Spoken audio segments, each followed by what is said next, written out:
Afternoon students. इस समय दोपहर के 3 बजे हैं और ये हमारा सर्जरी का 4th लेक्चर है। तो कल का वीडियो आपने देख ही लिया होगा। कल के वीडियो में मैंने आपसे एक क्वेश्चन किया था, आपको मैंने पौधा दिखाया था और पूछा था कि ये कौन सा पौधा है। ठीक है, ये पौधा मैंने आपको दिखाया था और मैंने ये पूछा था कि ये कौन सा पौधा है। तो 3 स्टूडेंट्स हैं उसमें, डॉक्टर निशित, डॉक्टर अनुज और डॉक्टर रॉबिन। इन्होंने इसका ठीक आंसर दिया कि ये स्नोही है।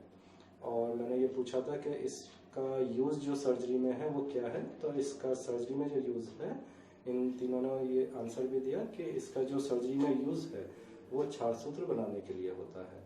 मैंने कल आपसे पूछा भी था कि क्षार सूत्र बनाने के लिए किस किस मेडिसिन का हम यूज़ करते हैं। तो क्षार सूत्र बनाने के लिए हम 3 मेडिसिन का यूज़ करते हैं। एक स्नोही क्षीर, जिसमें जो स्नोही है वो यही है। इसमें जब तुम देखोगे कि इसे जब हम तोड़ते हैं तो इसमें से कुछ दूध सा निकलता है। ठीक है, ये जब तुम इसमें देखोगे ये, तो इसमें से कुछ ये दूध सा निकलता है। इसी को हम बोलते हैं स्नोही क्षीर।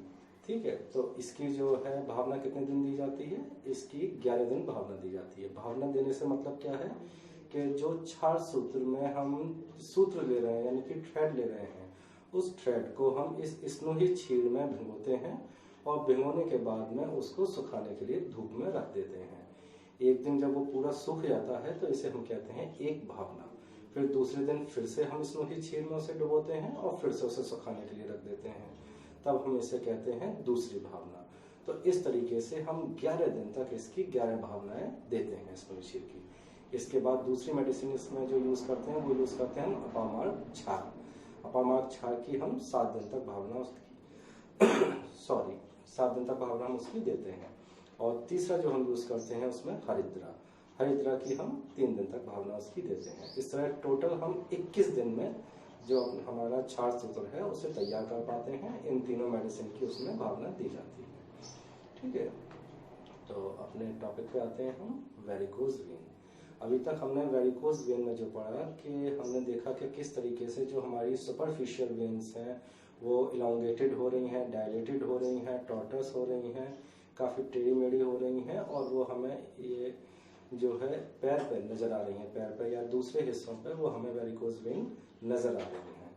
तो और हमने इसके एटियोलॉजिकल फैक्टर्स पढ़े कि वो कौन कौन से कारण हैं जो कि जिम्मेदार होते हैं वेरिकोज वेन के डेवलप होने में।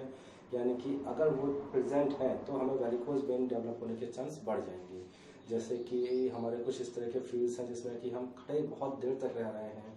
कुछ प्रोफेशन हमारे जैसे कि सर्जन का प्रोफेशन हो गया, या जो है गार्डन का प्रोफेशन है, रिक्शा पुलर हैं, एथलीट्स हैं, इनको ज़्यादा टाइम तक खड़े रहना पड़ रहा है, जिसकी वजह से हमें वेरिकोज वेन डेवलप होने के चांस बढ़ जाते हैं। वहीं हमने ये भी देखा कि किस तरीके से प्रेगनेंसी, यानी कि प्रेगनेंसी में क्योंकि प्रोजेस्टेरॉन रिलीज होता है, वेट काफ़ी बढ़ जाता है बॉडी का, तो उस वेट की वजह से पैरों पर प्रेशर पड़ता है। दूसरा, प्रोजेस्टेरॉन रिलीज होता है। प्रोजेस्टेरॉन क्या करता है? वेन्स को डायलेट करता है, उनको स्मूथ बनाता है, जिसकी वजह से वेरिकोज वेन के डेवलप होने के चांस बढ़ जाते हैं।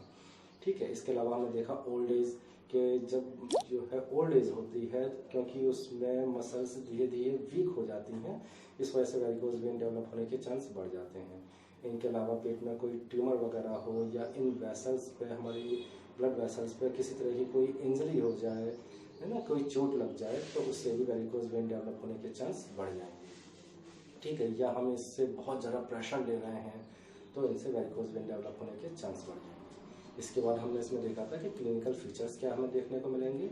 तो वो हमने देखा था कि पेशेंट थका हुआ महसूस करेगा, और सुबह क्योंकि वो काम करता रहेगा, लेकिन जैसे जैसे उसका दिन खत्म होगा वैसे वैसे उसे हल्का सा पेन महसूस होगा पैरों में।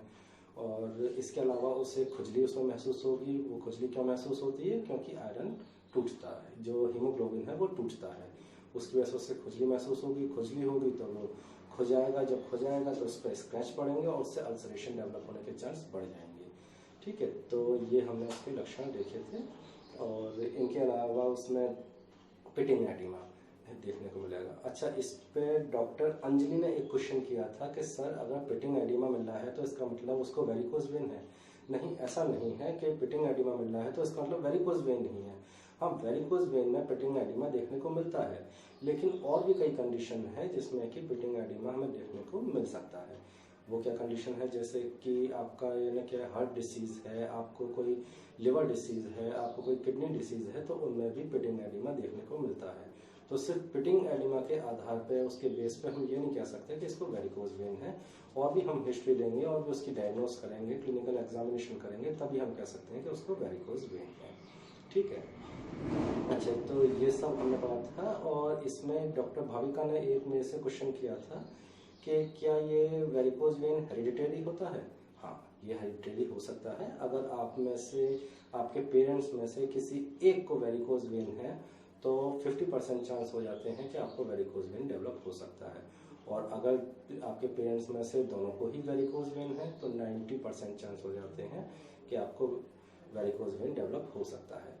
क्योंकि होता क्या है कि देखो कि जो आपके वेन्स के वॉल्व हैं, अगर वो जेनेटिकली ही यानी कि जेनेटिक ही वो कमज़ोर हैं तो आप में वेरिकोज वेन डेवलप होने के चांस काफ़ी बढ़ जाएंगे। तो उस समय आपको काफ़ी प्रिकॉशन रखने की ज़रूरत है। और अगर आप प्रिकॉशन नहीं रखते हैं तो आप में बहुत चांस हो जाएंगे कि आपको वेरिकोज वेन डेवलप हो जाए। ठीक है, इसके बाद हम इसमें आते हैं इन्वेस्टिगेशन पे। इन्वेस्टिगेशन से पहले हम इसके क्लिनिकल एग्जामिनेशन के, अगर ऐसा पेशेंट कोई क्लिनिक पे आता है तो हम किस तरीके से उसका एग्जामिनेशन करेंगे, कैसे हम ये मालूम करेंगे कि ये वेरिकोज वेन है। एक तो उसके क्लिनिकल फीचर्स ही आ रहे हैं जिनको कि हम देखेंगे कि अगर वो हमें मिल रहे हैं तो काफ़ी चांस हो जाएंगे कि वेरिकोज वेन है। और ठीक है, तो क्लिनिकल एग्जामिनेशन में हम पहला तो यही है कि इन्वेस्टिगेशन के एग्जामिनेशन, लोकल एग्जामिनेशन। जब पेशेंट इस तरीके का हमारे पास आ रहा है तो सबसे पहले तो हम उसके लेग्स में या जहाँ पे कि वेरिकोसिटी डेवलप है वहाँ पे हम देखेंगे कि हमें क्या वेन्स जो हैं वो इलांगेटेड, डायलेटेड, टॉर्टस इस तरीके की दिखाई दे रही हैं। जैसे तुम इस इमेज में देखोगे कि अगर इस तरीके की वेन दिखाई दे रही है तो आपको कुछ लगेगा हाँ ये तो वेरिकोज वेन जैसा लग रहा है, तो यही एग्जामिनेशन करोगे सबसे पहले तो। ठीक है, इंस्पेक्शन करोगे। अच्छा, दूसरा फिर आता है कफ इम्पल्स टेस्ट। ये कफ इम्पल्स टेस्ट क्या है कि इसमें पेशेंट को तुम जो है स्टैंडिंग पोजीशन में रखोगे, उससे खड़ा रखोगे और फिर उसकी जो सेफनोफीमोरल ओपनिंग है, सेफनोफीमोरल ओपनिंग जो आपकी सेफनियस वेन है, सेफनियस वेन जो होती है आपकी बॉडी की सबसे लंबी वेन होती है सेफनियस वेन। ये जाके फीमोरल वेन में ही से जुड़ती है, फीमोरल वेन में ही जो ब्लड ले जाती है ये सेफनियस वेन, वो फीमोरल वेन में ही उसको डालती है, उस ब्लड को पहुंचाती है। ठीक है, तो ये जो जहाँ पे कि ये फीमोरल वेन से जुड़ी होती है उसी को हम कहते हैं सेफनोफीमोरल ओपनिंग, जैसा कि इस इमेज में तुम देख पा रहे हो। तो इस ओपनिंग पे ही हम क्या है एक फिंगर जो है वो रखेंगे हम इसमें। अब जैसे सपोज करो ये पेशेंट है और ये उसकी सेफनोफीमोरल ओपनिंग है, यहाँ पे हमने उसको रखा फिंगर को। ठीक है, अब उससे बोलेंगे हम खांसने के लिए। तो जब वो पेशेंट खांसेगा और हमें यहाँ पे इम्पल्स महसूस हो रही हैं तो इसका मतलब वेरिकोज वेन हो सकता है। ठीक है, तो ये हुआ कफ इम्पल्स टेस्ट। दूसरा जो इसमें टेस्ट है वो है ट्रेंडिलेनबर्ग टेस्ट। ठीक है, ट्रेंडिलेनबर्ग टेस्ट। इस टेस्ट में हम क्या करेंगे कि पेशेंट को सबसे पहले तो हम सुपाइन पोजीशन, सुपाइन पोजीशन कौन सी होती है, ये पोजीशन। जैसे ये पेशेंट है तो इस तरीके से जब वो लेटता है तो ये कहते हैं हम सुपाइन पोजीशन। तो पेशेंट को जो है सुपाइन पोजीशन में लेटाएंगे और जो अफेक्टेड लेग है उससे हम एलिवेट करने के लिए बोलेंगे। पेशेंट को कहेंगे हम कि लगभग 45 डिग्री तक उस लेग को ऊपर एलिवेट करें।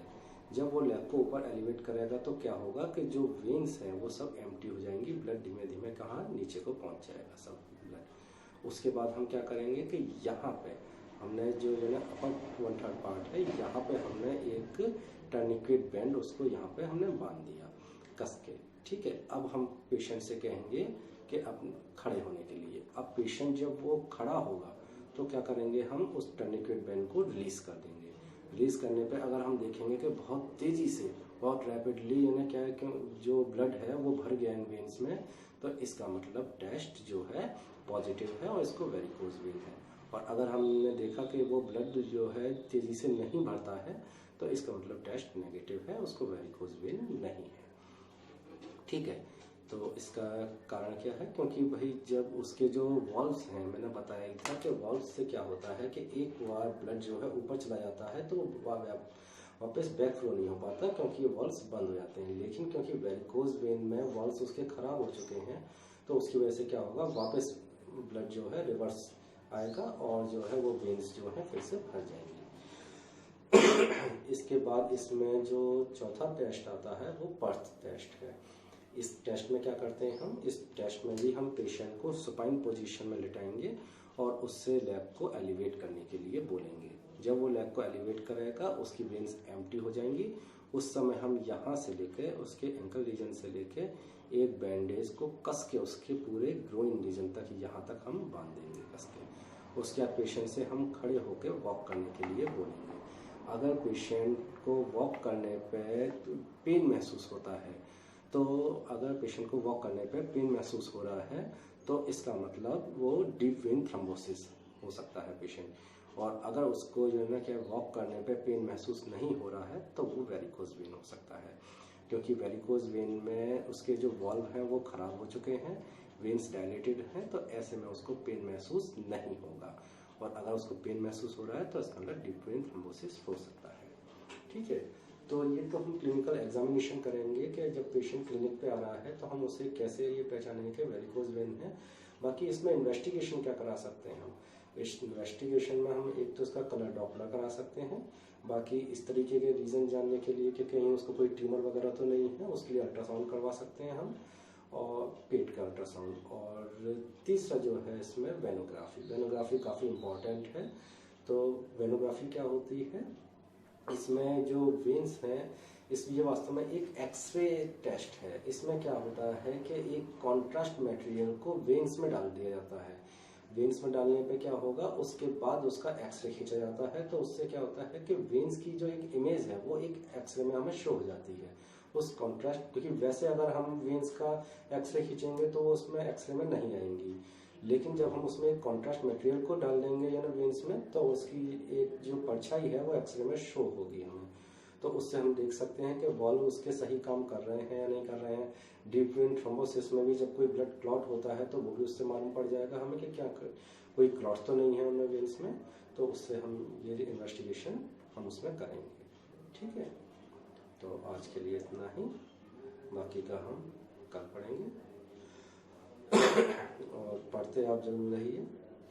बाकी वीडियोस तो मैं आपको डेली भेजता ही रहूँगा कुछ ना कुछ, और कुछ ना कुछ मटेरियल मैं आपको भेजता ही रहूँगा, लेकिन पढ़ाई करते रहिए। ठीक, थैंक यू।